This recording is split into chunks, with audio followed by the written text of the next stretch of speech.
Primero que todo, déjame felicitarte porque ya llegaste al día número 18 de este ayuno río arriba. Entonces, has completado el 85.7% de todo el ayuno. Y vamos a hacer una prueba matemática hoy. Si has completado el 85.7%, ¿cuánto te falta para terminar? El 14.3%. ¿Qué tan fácil se te hizo hacer este cálculo matemático? Es más, ¿cómo te fue en la universidad en matemáticas, en el colegio, si todavía estás? En el caso mío, yo sí era muy bueno en otras materias. En educación física me iba súper, súper bien. ¿Y por qué estoy hablando de matemáticas hoy para iniciar? Porque en el devocional del día de hoy vamos a ver cómo Jesús está usando una regla matemática para enseñarnos acerca de su palabra. Bueno, yo traté de hacerlo de esa manera para que nunca se te olvide. Hoy vamos a leer Mateo 7 y vamos a arrancar en el versículo 12. Entonces pon pausa si no lo has leído y comienza a leerlo. ¿Listo? Entonces hay algo en matemáticas que se llama el mínimo irreducible. Y yo sé que la forma en cómo lo vamos a ver hoy nunca se te va a olvidar. Mira, la palabra de Dios es tan profunda que no alcanzaríamos a conocerla toda. Se necesitaría la eternidad para conocer una palabra que es eterna, ¿cierto? Pero cuando vemos los evangelios nos damos cuenta que es muy profunda, pero a la vez la palabra es muy sencilla. Tan sencilla que un niño podría entenderla. Entonces, si quieres repetir conmigo, di esto: nuestra fe es sencilla. Y a veces somos nosotros los que estamos complicando la palabra de Dios y no debería ser de esa manera. Entonces, en matemáticas, el concepto de mínimo irreducible es básicamente que hay números que no se pueden simplificar más, ¿cierto? Que llegan a lo mínimo. Entonces, es tratar de conceptualizar el evangelio en sus partes más básicas. Entonces, ¿cuál sería el mínimo irreducible del mensaje de Jesús? ¿Cuál sería o cómo espera Él que nosotros vivamos su evangelio de forma sencilla? Y antes de leer el versículo del día de hoy, porque ahí vamos a llegar, quiero que iniciemos en Mateo 22, del 35 al 40. Mira qué bacano es. Versículo 35. Uno de ellos, experto en la ley religiosa, intentó tenderle una trampa con la siguiente pregunta: Maestro, ¿cuál es el mandamiento más importante de la ley de Moisés? Maestro, ¿cuál es el mínimo irreducible de la ley de Moisés? ¿A dónde podríamos llevarlo a lo mínimo? Jesús le contestó: ama al Señor tu Dios con todo tu corazón, con toda tu alma, con toda tu mente. Este es el primer mandamiento y el más importante. Y hay un segundo mandamiento que es igual de importante: ama a tu prójimo como a ti mismo. Entonces, amar a Dios es el mandamiento más importante, ¿cierto? Pero amar a tu prójimo también es igual de importante. Jesús no está haciendo una categorización en que uno es más importante que otro. Él está diciendo los dos son sumamente importantes. Porque a veces decimos que amamos a Dios, pero estamos en disgusto con nuestros hermanos, con nuestro prójimo. Decimos que amamos a Dios porque ayunamos, porque oramos, porque adoramos. Y sí, son expresiones del amor a Dios. Pero esto sin amar al prójimo no tiene sentido. Pero no podríamos decir que amamos a Dios si no se manifiesta en nuestro amor por los demás. Todo debe estar unido. Si decimos que amamos a Dios es porque también amamos a los demás. Y mira cómo termina este versículo, capítulo, versículo 40. Toda la ley y las exigencias de los profetas se basan en estos dos mandamientos. Eso es muy importante. Jesús está haciendo una declaración sumamente poderosa. Toda la ley y todos los profetas se basan en estos dos mandamientos. Qué interesante que Jesús está tomando toda la ley, todos los profetas, toda la sabiduría, todo el conocimiento, todo lo que nos enseña la palabra, y lo resume en: ama al Señor y ama a tu prójimo como a ti mismo. Jesús nos está dando todo ese conocimiento de forma simple. ¿Y qué pensarías si te digo que esto podría simplificarse aún más? Vamos a leer el versículo del día de hoy, Mateo 7:12. Haz a los demás todo lo que quieras que te hagan a ti. Esa es la esencia de todo lo que se enseña en la ley y los profetas. Y aquí hay algo muy interesante. Jesús escogió la segunda parte de ese gran mandamiento. ama a los demás. Él escogió la segunda parte, ama a los demás. Y mira lo que dice Pablo en la carta a los Gálatas. Gálatas 5 del 13 al 14 dice: pues ustedes, mis hermanos, han sido llamados a vivir en libertad, pero no usan esa libertad para satisfacer los deseos de la naturaleza pecaminosa. Al contrario, usen la libertad para servirse unos a otros por amor. Pues toda la ley puede resumirse en un solo mandato: ama a tu prójimo como a ti mismo. Toda la ley puede resumirse en un solo mandato: ama a tu prójimo como a ti mismo. Jesús nos está dando la clave de su palabra, nos está dando la máxima de sus enseñanzas. Ama a tu prójimo como a ti mismo, haz a los demás lo que quieres que te hagan a ti. Y esta frase, Jesús nos está dando la pieza clave del Sermón del Monte. Es súper difícil cumplir con el Sermón del Monte, pero cuando llegamos a este lugar, Dios nos da un salvavidas. Nos dice: ok, aquí quiero resumírselas. Haz a los demás lo que quieres que te hagan a ti. Y vamos a estudiar un poco esa frase. Era muy común que en los pueblos antiguos se reunieran los eruditos, se reunieran los sabios alrededor de la mesa a crear las normas, a crear las máximas que van a regir esos pueblos. Y muchos eruditos, muchos sabios hablan de esta misma frase, pero en forma negativa, en forma contraria.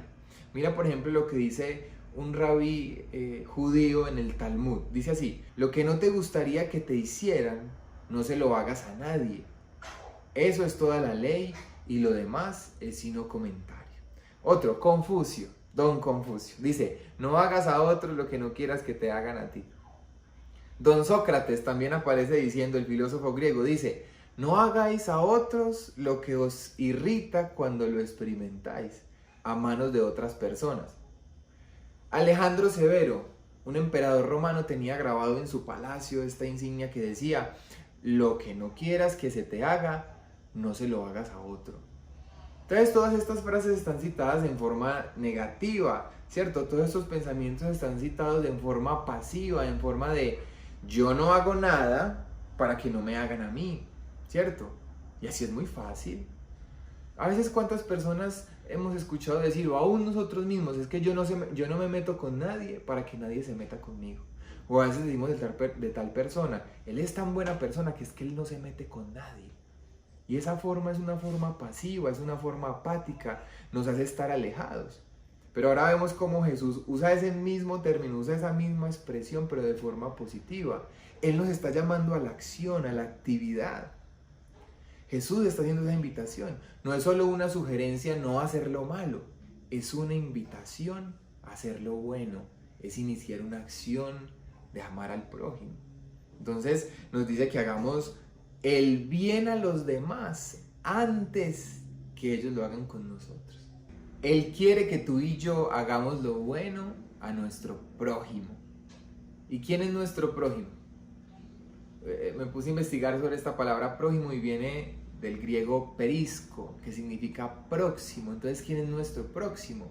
Y no solamente se refiere a nuestros hermanos, a nuestros familiares, a nuestros hermanos en la fe. Se refiere a una de las personas desconocidas que están próximas a nosotros. Jesús se lo explica en Lucas 10 al fariseo que está preguntando sobre cuál es el mandamiento más importante, y le dice: ¿y cuál es mi prójimo? Y le cuenta la historia del buen samaritano, que si tienes tiempo de leerla y meditar en ella, para saber quién es tu próximo. Las personas necesitan que nosotros hagamos cosas hacia ellos. Ese es el gran mandamiento, ¿cierto? Entonces, mira lo que termina diciendo Mateo 5:16. De la misma manera, dejen que sus buenas acciones brillen a la vista de todos, para que todos alaben a su Padre Celestial. Yo creo que la mayor revolución de la iglesia de Cristo, del cuerpo de Cristo, es la revolución del amor, es la reforma del amor, del servicio. Que nosotros no seamos solo conocidos por nuestras palabras, por la protesta de nuestras palabras, sino que lo que haga mayor eco en la cultura, en los montes donde estamos siendo llamados, sean nuestras acciones de servicio, sea nuestro interés por servir a la comunidad. Ese es el deseo del corazón de Dios. Y veamos rápidamente la segunda parte de este devocional, que es el Mateo 7, el versículo 13 al 14. Me gusta mucho como inicia la Biblia de las Américas. Dice así: entrad por la puerta estrecha. Jesús está haciendo una invitación de entrada. Entra por la puerta estrecha. Y después explica lo otro. Entra por la puerta estrecha. Porque ancha es la puerta y amplia es la senda que lleva a la perdición. Y muchos son los que entran por ella. Versículo 14. Porque estrecha es la puerta y angosta es la senda que lleva a la vida. Y pocos son los que la hallan. Yo me puse a investigar sobre la palabra puerta. La palabra puerta aparece muchas veces en la Biblia y se usa de maneras metafóricas. Y tiene un significado muy importante. Una de ellas es que en los pueblos antiguos, pues las murallas estaban protegiendo las ciudades y el único lugar de acceso, de ingreso o de salida eran las puertas, pero no solamente cumplían esta función, sino que en las puertas era donde se hacían los negocios. En las puertas era el lugar donde se dictaban las leyes. En las puertas era donde se sentaban las personas de mayor prestigio, o sea que las puertas tienen un significado muy importante. Y si leemos Salmo 24, aparece: alzad, oh puertas, vuestras cabezas, alzaos vosotras puertas eternas, para que entre el Rey de Gloria. Está hablando de Jesús, ¿cierto? Y detengámonos en Juan 10. Les digo la verdad, el que trepa por la pared de un redil a escondidas, en lugar de entrar por la puerta, con toda seguridad es un ladrón y un bandido. Creo que se estaba refiriendo a los fariseos que lo estaban escuchando, que en vez de guiar por el camino correcto a las personas, antes los estaban desviando. Versículo 2. Pero el que entra por la puerta es el pastor de las ovejas. Vamos a estar al versículo 7. Entonces les dio la siguiente explicación. Les digo la verdad, esto es muy importante. Yo soy la puerta de las ovejas. Y todos los que vinieron antes que yo eran ladrones y bandidos, pero las verdaderas ovejas no los escucharon. Yo soy la puerta, insiste. Los que entran a través de mí serán salvos. Entrarán y saldrán libremente y encontrarán buenos pastos. Los pastores tienen una función muy importante, y es que van por sus ovejas al redil, al corral, abren la puerta, salen las ovejas con una función, y es que se alimenten. Entonces el pastor las lleva a pastos verdes. Ellas se alimentan, ellas se nutren y no las deja ahí, sino que las cuida, y luego que terminan de alimentarse vuelve y las lleva a un lugar seguro. Y aquí hay dos palabras muy importantes: nutrición, alimento, y seguridad y protección. Ahora imagínate a Jesús delante de ti como una puerta, diciéndote: entra a través de mí para que recibas nutrición, para que recibas descanso, para que recibas protección. Entra a través de mí, nos está diciendo Jesús.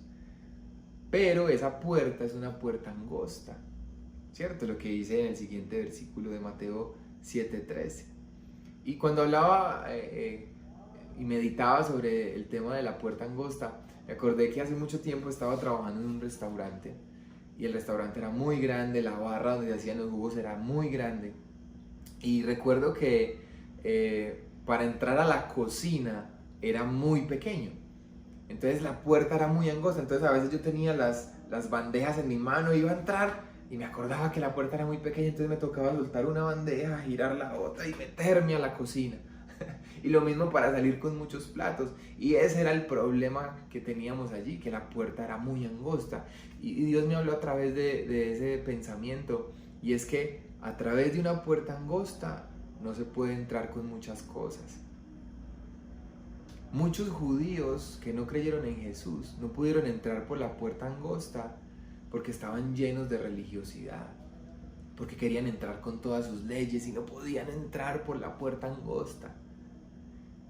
A veces el pecado, la mentira, la envidia, la lujuria no nos deja entrar por la puerta angosta porque es muy pesado llevar todo eso y entrar por allí.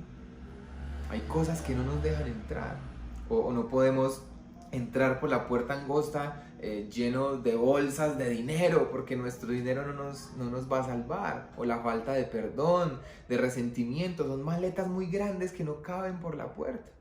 Y yo quiero hacerte esa pregunta esta mañana: ¿Qué cosas crees que estás cargando que no te dejan entrar por la puerta angosta?